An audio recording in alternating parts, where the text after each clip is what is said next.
my dear friends, good morning. This is Jeet Singh from Techno Herald.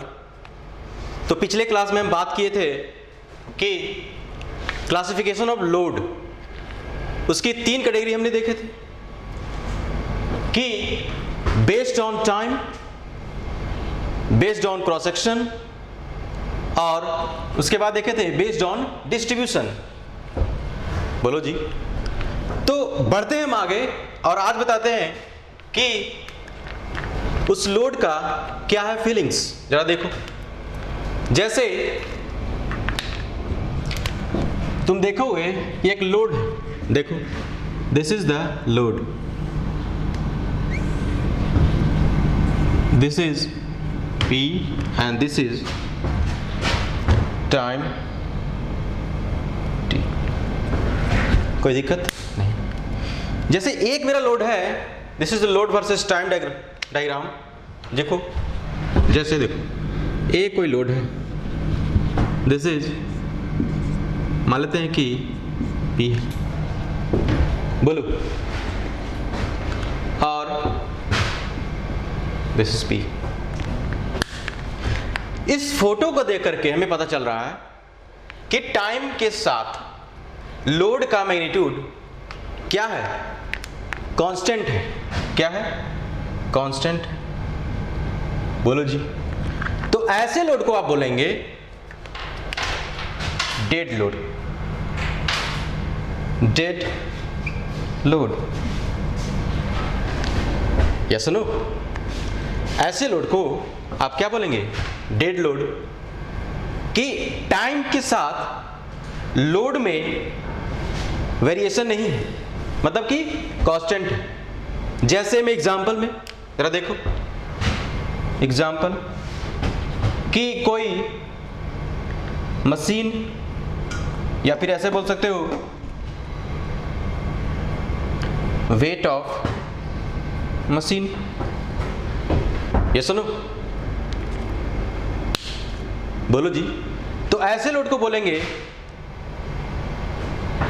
Dead load. Next जरा देखो कि this is, obviously this is load versus this is time. तो इस load में जरा देखो क्या हो रहा है। This is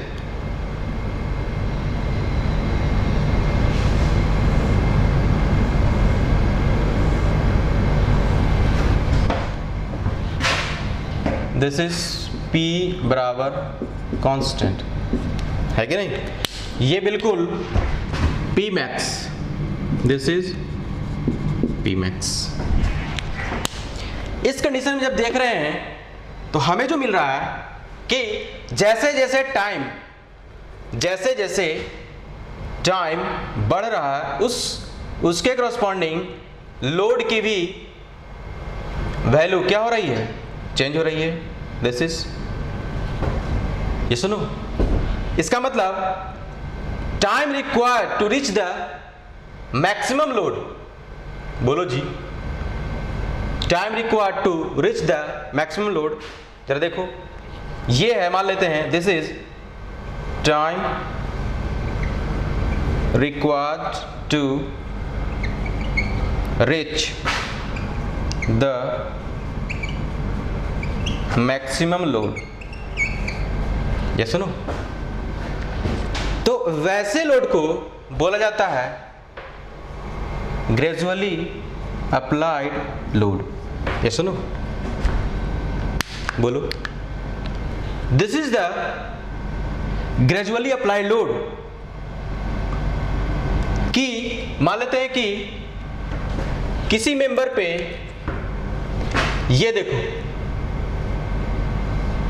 this is the member, इस पे मान लेते हैं कि ये 10 किलो न्यूटन का टेंसाइल लोड लगा हुआ है कि नहीं? तो कोई हमसे पूछेगा कि बताइए कि इस लोड की वजह से हमें कितना वर्क डन मिल रहा है। ये सुनो, बोलो। जैसे जब एक्सपेरिमेंट किया गया होगा तो पहले 0 उसके बाद 1 किलो न्यूटन, उसके बाद 2 किलो न्यूटन, उसके बाद 3 kilo newton, so on to up to 10 kilo newton metre. बोलो जी, ये सुनो। तो वैसे यदि हमसे कोई पूछेगा कि sir this is the load and this is the deformation, ये सुनो, चूंकि जरा देखो ये है मेरे पास लोड, तो कह सकते हैं कि एरिया अंडर द कर्व कि कोई work done they, work done बराबर क्या हो जाएगा 1/2 इंटू लोड इंटू डेल्टा। इसका मतलब 10 किलो न्यूटन के द्वारा इतना वर्क डन हमें मिल रहा है। इसका मतलब हुआ कि जैसे जैसे टाइम बढ़ रहा है उसके करस्पॉन्डिंग लोड भी क्या हो रहे हैं, बढ़ रहे हैं। ये सुनो, तो वैसे लोड को बोला जाता है ग्रेजुअली अप्लाइड लोड, और पूरे सौम्य में इसी लोड के बारे में पढ़ना है। बोलो, ये सुनो, जैसे इसी लोड में कोई कहे कि ये जो 10 किलो न्यूटन का जो लोड हुआ वो एक्सपेरिमेंट जब कर रहा होगा तो पहले 1 किलो न्यूटन का डाला होगा, तो देखो जाहिर सी बात है कि इसमें जो डिफॉर्मेशन होगा, चूंकि ये टेंसाइल लोड है तो ये मेंबर कुछ इसका लेंथ क्या हो जाएगा, बढ़ जाएगा।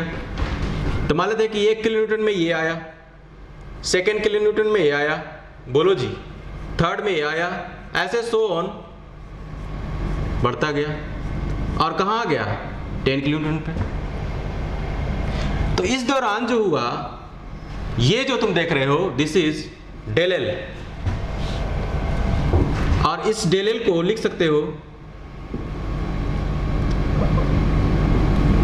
दिस इज डेल्टा का चेंजिंग आया, इसको लिख सकते हो डेल इनिशियल या फिर del final minus del initial.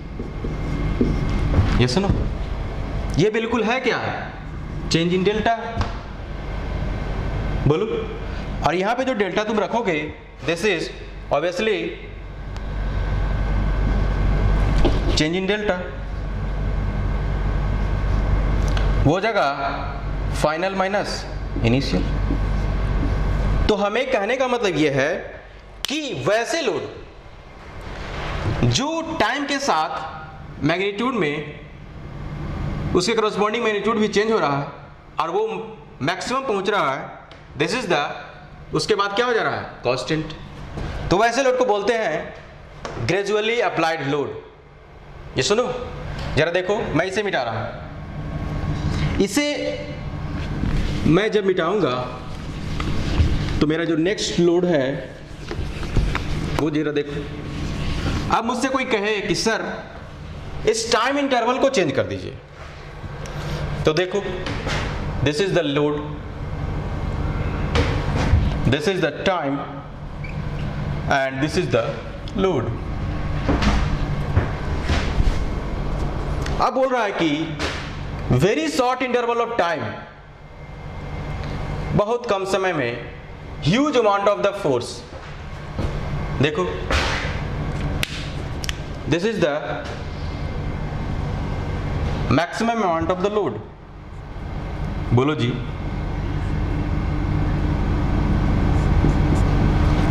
इसका मतलब है कि जैसे जैसे this is del T and this is DP, तो यहां पे लिख सकते हैं कि very short interval of time, very short interval of time to reach the maximum load is, इसको कहा जाएगा, इसको कहा जाएगा, इसी का नाम है क्या, इम्पैक्ट लोड, इम्पैक्ट लोड, और शॉक लोड भी बोलते हैं। ये सुनो, और इसी को बोलते हैं सडन अप्लाइड लोड। ये सुनो, जैसे एग्जाम्पल में जरा देखो, एग्जाम्पल में आईसी इंजन में, ये सुनो, फ्रैक्शन ऑफ सेकेंड में huge amount of the force, ये सुनो, this is the P max, actually P max. जैसे कोई ट्रक साइकिल को धक्का देता है, this is the fraction of second में ह्यूज अमाउंट ऑफ फोर्स लगता है, that is called impact load. कहते हैं कि इम्पैक्ट बहुत ज़्यादा था, ये सुनो, पता ही नहीं चला कहाँ गायब हो गए। ये सुनो, बात समझ में आया? तो ये था मेरे पास sudden applied load, this is the gradually applied load. ये सुनो, और हम लोग आगे बढ़ते हैं, जरा देखो, इसके बाद मैं इसे मिटा रहा हूं, ठीक है? जरा देखो,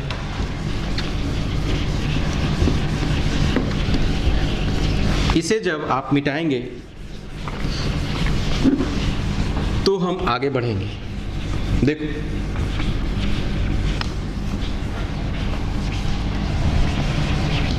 जैसे हमसे कोई कहे, एक होता है कौन सा load? Fatigue load. Fatigue load ये जो डिफाइन होता है, इसकी जो डिफिनीशन है वो बोलता है when magnitude and direction or both magnitude and direction change with respect to time, ऐसे लोड को बोलते हैं कौन सा लोड? Fatigue load. ये सुनो, या तो मैग्नीट्यूड चेंज हो रहा होगा, ये सुनो, और या तो डायरेक्शन, या दोनों एक साथ, तो वैसे लोड को बोलते हैं फटीग लोड। जरा देखो, इसे मैं मिटा रहा हूं, इसे मैं मिटा रहा हूं।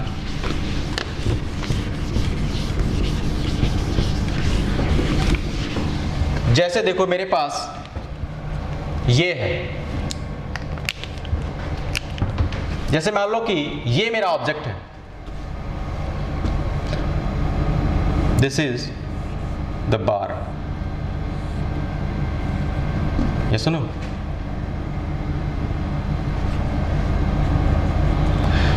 इस बार पे मान लेते हैं कि एक लोड लग रहा है प्लस में P, और सेकेंड लोड में लग रहा है माइनस में P। ये सुनो, ये प्रिज्मेटिक बार है और इसमें एक टाइम में टेंसाइल लोड लग रहा है और एक टाइम में क्या लग रहा है? कंप्रेसिव लोड, और दोनों का मैग्नीट्यूड भी क्या है? सेम। क्या है? सेम है। तो ऐसे लोड को आप बोलेंगे, ये जो लोड है इसको बोलते हैं कंप्लीटली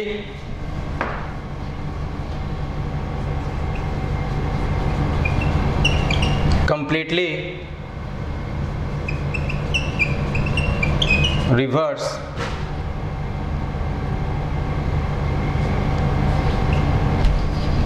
फटीग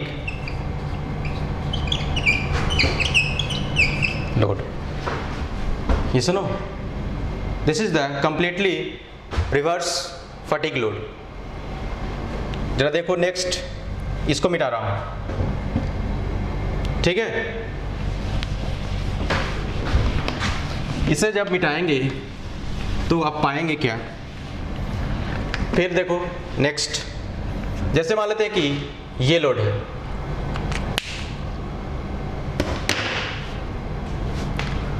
मान लेते हैं कि ये लोड है, जरा देखो,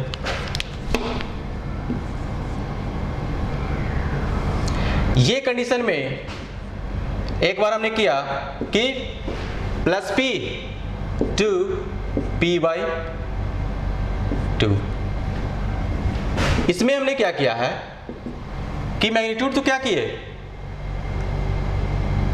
चेंज किए हैं, लेकिन डायरेक्शन क्या है, सेम है। यहां पे देखो, यहां पे क्या क्या है, इस डायरेक्शन में मैग्नीट्यूड एंड डायरेक्शन लिख सकते हो, magnitude are same but direction is opposite. ये सुनो, यहां पे लिख सकते हो मैग्नीट्यूड आर चेंजिंग, है कि नहीं, बट डायरेक्शन इज सेम। तो वैसे लोड को बोला जाता है फ्लक्चुएटिंग लोड। क्या? फ्लक्चुएटिंग।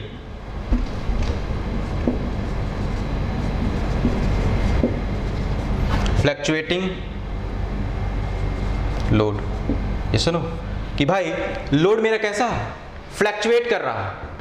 ये सुनो, नेक्स्ट जरा देखो, अब ऐसा हो जाए कि जरा इसे देखो, इसे मैं मिटा रहा हूं, ठीक है, इसे मैं मिटा रहा हूं। तो जब इसे आप मिटाएंगे, इस कंडीशन में हमने क्या किया कि एक सिचुएशन में पॉजिटिव P जा रहा है और दूसरा सिचुएशन में नेगेटिव P/2 जा रहा है। ये सुनो, इसका मतलब है कि यहां पे magnitude and direction are changing with time. ये सुनो, इसका मतलब दोनों चेंज हो रहा है, तो ऐसे लोड को बोला जाता है क्या? Alternative load. ये सुनो, तो दीज आर द लोड जो हमें अभी डिस्कस किया। ये सुनो, बोलो जी। तो नेक्स्ट जो हम लोग बढ़ते हैं कि जैसे देखो, मैं मिटा रहा हूं, इसे मैं मिटा रहा हूं। जब आप इसे मिटाएं तो देखो, तो हमने अभी लोड के बारे में लगभग सारे लोड के बारे में डिस्कस किया हूं। अभी भी कुछ कुछ लोड बचा हुआ है, ये सुनो, तो उसको अभी हम लोग क्या करेंगे, डिस्कस करते हैं। बोलो जी। This is the static load and dynamic load के बारे में अभी हम पढ़े। अब जरा देखते हैं कि क्रॉस सेक्शन पे कैसे कैसे लोड लगाएंगे। स्ट्रेस तो तुम तब फाइंड करोगे ना जब तुम लोड को पहचानोगे। ये सुनो, जैसे देखो, एक मेरा सिलिंड्रिकल सेक्शन है। जैसे देखो, ये मेरा सिलिंड्रिकल सेक्शन है, इसको सामने से तुम फोटो खींचोगे तो क्या ये रेक्टेंगुलर दिखेगा? बोलो जी। इसी का फोटो मैं यहां बना रहा हूं, देखो, this is the photo of rectangular section, sorry cylindrical section. ये सुनो, बोलो बोलो मेरे भाई, यहां तक कोई दिक्कत नहीं। अब जरा देखो, इस पे हमने एक लोड लगाया है, देखो ऐसा ऐसा ऐसा, इसका मैग्नीट्यूड P है और इसका भी मैग्नीट्यूड क्या है, P है। कोई बंदा बोलेगा कि सर ये क्या बना दिए, जरा देखो, इसे मैं बताने के लिए जरा देखो, मान लो कि ये मेरे पास एरो, बोलो जी, दिस इज द एरो। तो यदि ये एरो तुम्हारे तरफ बिल्कुल आ रहा है ऐसे, तो तुम्हें दिखाई देगा ये टिप, बोलो जी, ये सुनो। तो आप समझ गए होंगे कि ये लोड यदि डॉट में दिखाया हुआ है, इसका मतलब है परपेंडिकुलर तो है, तुम्हारे तो परपेंडिकुलर है, और कैसे है, आउटवर्ड। कैसे है, आउटवर्ड, परपेंडिकुलर एंड आउटवर्ड। बात समझ में आएगा? जरा देखो, ये मेरे पास क्रॉस है, ये जो लोड है यदि तुमसे दूर जा रहा है तो तुम्हें क्या दिखाई देगा, इसका tail. Actually this is the tail और दिस इज द हेड, ये सुनो। तो टेल दिखाई देगा तो हम कह सकते हैं कि ये परपेंडिकुलर तो है एंड इनवर्ड, बोलो जी। आई थिंक आप समझ गए होंगे कि ये लोड कैसे लगा हुआ है। ये लोड P जो लोड है, ये जो P लोड है वो इस क्रॉस सेक्शन पे इनवर्ड डायरेक्शन में फोर्स लगा हुआ, दैट इज द इनवर्ड, और ये जो लग रहा है आउटवर्ड। ये सुनो, तो इसे मैं मिटा रहा हूं। देखो, कहने का मतलब ये है कि कहीं भी ऐसा बना हुआ है स्ट्रेंथ ऑफ मटेरियल में, तो आप देख पाएंगे कि ये लोड का साइन है कि नहीं। अब इस सारे लोड को साइन कन्वेंशन भी हमें देखने हैं, तो बने रहिए मेरे साथ, ठीक है। जरा इसे मिटा रहा हूं।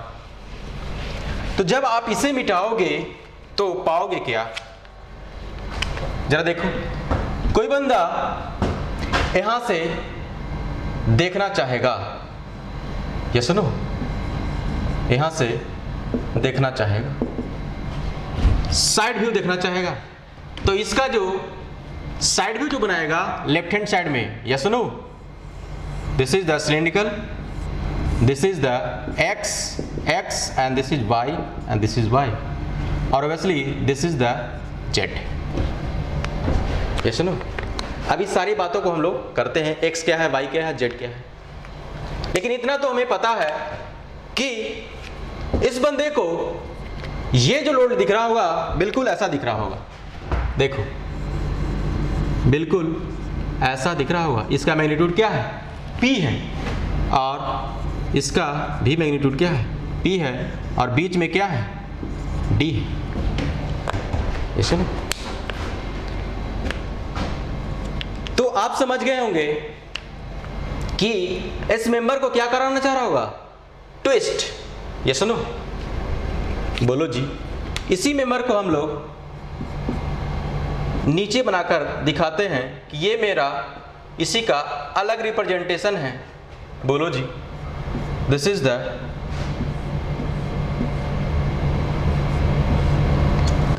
Double arrow. ये सुनो, दिस इज द ट्विस्टिंग, और इसका मैग्नीट्यूड क्या हो जाएगा, P इंटू D। तो डबल एरो लिख सकते हैं, डबल एरो, डबल लिख सकते हो इसे,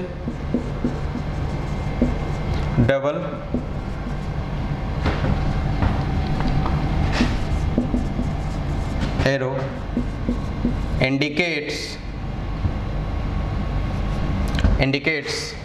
twisting couple। ये सुनो, अब इन सारी बातों को साइन कन्वेंशन भी देखेंगे। ये सुनो, तो डबल एरो जो होगा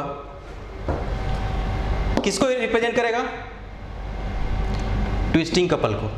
बात यहां तक समझ में आया? जरा देखो, अब कोई बंदा ये बोले कि सर इस लोड को मैं चेंज करना चाहता हूं, देखो, तो इसे मैं बना दिया क्रॉस और इसे मैं बना दिया क्या? डॉट। लोड बिल्कुल वही है। तो जो इसे दिखेगा, अब ये फोटो नहीं दिखेगा, बोलो जी, ये दिखेगा बिल्कुल ऐसा। This is load P and this is load obviously P और बीच में डिस्टेंस। ये सुनो, बोलो जी, ये सुनो, तो इसे दिखाएगा कैसे? इसका इक्विवेलेंट यहां पे बना रहे हैं, देखो,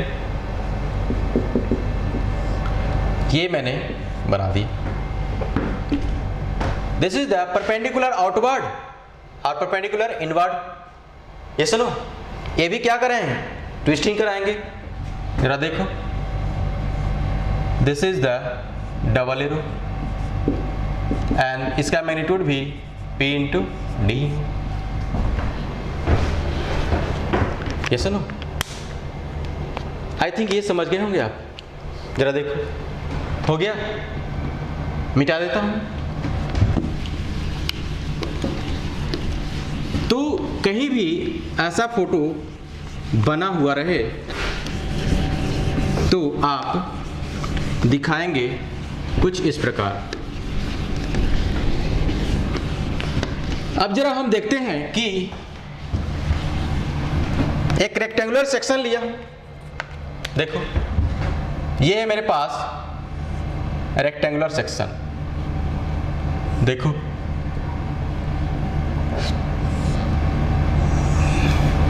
ये है मेरे पास रेक्टेंगुलर सेक्शन, और बिल्कुल ये 3D में हम कोशिश कर रहे हैं कि ये बिल्कुल 3D में ही बने, है कि नहीं? ये थोड़ा सा ऐसे, दिस इज द, बात समझ में आ रही होगी? ये सुनो, जरा देखो, ये है मेरे पास x, this is y, this is y and this is black color, this is the z। ये सुनो, ठीक उसी प्रकार से this is x, y and this is z। बोलो जी। तो बोला जाता है कि ये जो x, y, z क्या है? तो लिख सकते हो यहां से पॉइंट नंबर 1 में कि x, y and z are the centroidal axis of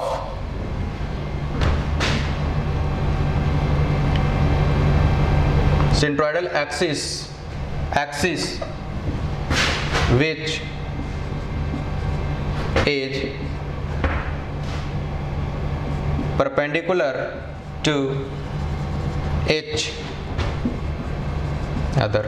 ये सुनो, देखो, ये जो x है, y है और z जो है, ये जो है बिल्कुल mutually perpendicular to each other है। देखो, दिस इज 90, ये सुनो, दिस इज ऑल्सो 90, तो ये एक्स एक्स वाई वाई और जेड जेड इसे बोलते हैं सेंट्रोइडल एक्सिस, जो कि परपेंडिकुलर टू ईच अदर है। ये सुनो, दूसरा पॉइंट में लिखा जा सकता है कि जो एक्स एक्स है, ये जो एक्स एक्स है इसे बोलते हैं is called horizontal centroidal axis. ये सुनो, एक्स एक्स को बोलते हैं horizontal centroidal axis, Y Y को बोलते हैं, आप समझ गए होंगे कि तीसरा पॉइंट क्या लिखने वाले हैं। This is Y comma Y is called vertical centroidal axis, short form में लिख देते हैं। ये सुनो, ऑफ द क्रॉस सेक्शन भी बोल सकते हो, इसे यहाँ पे लिख सकते हो ऑफ क्रॉस सेक्शन। ये सुनो, और चौथा जो पॉइंट है ये देखो, फोर्थ पॉइंट, जेड जेड को बोला जाता है इज कॉल्ड सेंट्रोइडल एक्सिस। ये सुनो, सेंट्रोइडल एक्सिस इन जेड डायरेक्शन। ये सुनो, और इसी का नाम है polar axis, polar axis of the cross section. ये सुनो, this is the polar axis of the cross section. जरा गौर से देखो, इस फोटो में तुम्हें सिर्फ एक क्रॉस सेक्शन दिख रहा है, बोलो। This is the hatching line, this is the cross section number 1। लेकिन इसी मेंबर में देखो जरा, देख, ये मान लो कि रेक्टेंगुलर सेक्शन है। This is the X Y and Z, this is the X Y, this is the y x, this is the y, ये सुनो देखो, y, this is the x and this is the z। ये photo बिल्कुल ऐसा है। तो इनमें ये पहला क्रॉस सेक्शन हुआ, ये दूसरा हुआ, ये तीसरा हुआ, ऐसे ऐसे हम लोग इसके लेंथ के लॉन्ग बढ़ते जाएंगे। तो इसमें देखोगे क्या कि infinite number of cross section है, बोलो। चूंकि ये प्रिज्मेटिक वार है, लेंथ के लॉन्ग इसका क्रॉस सेक्शन बिल्कुल चेंज नहीं हो रहा। ये सुनो, तो हर क्रॉस सेक्शन का एक centroidal axis, this is the centre point.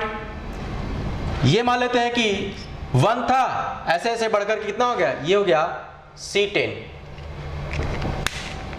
मान लो कि इसमें 10 क्रॉस सेक्शन हैं, तो सारे, इसने बोला कि सारे क्रॉस सेक्शन का, ये देखो 10 नंबर है, इसका सेंटर, उसी प्रकार से इनफाइनाइट नंबर ऑफ, तुम्हें एक पॉइंट मिल जाएगा, सेंटर मिल जाएगा सबका। तो बोला कि आप सारे पॉइंट को क्या कर दें, मिला दें। ये सुनो, मिला दें। तो इससे जो बनने वाला एक इमेजिनरी लाइन होगा, दिस इज इमेजिनरी लाइन, इसे बोलते हैं longitudinal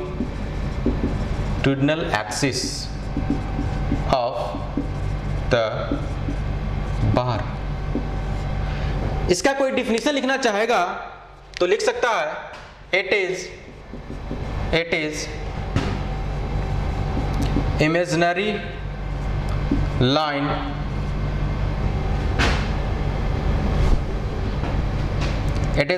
line along the length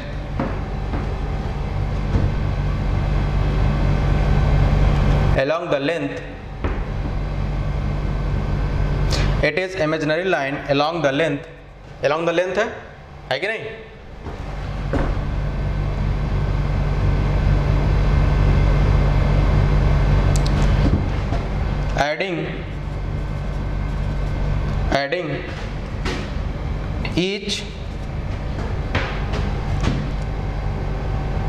adding each cross section centroidal axis of every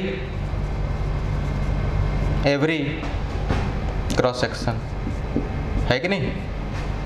तो इसका डेफिनेशन देख सकते हो कि ये क्या है, इमेजिनरी लाइन है कि नहीं? इसमें बहुत सारे क्या हैं, क्रॉस सेक्शन है। सारे क्रॉस सेक्शन को क्या कर दोगे, ऐड कर दोगे तो एक लाइन बनेगा, उसी का क्या नाम है? This is the longitudinal axis of the bar.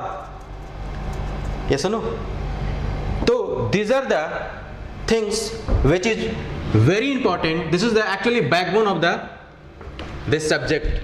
इसे आप समझ गए तो आप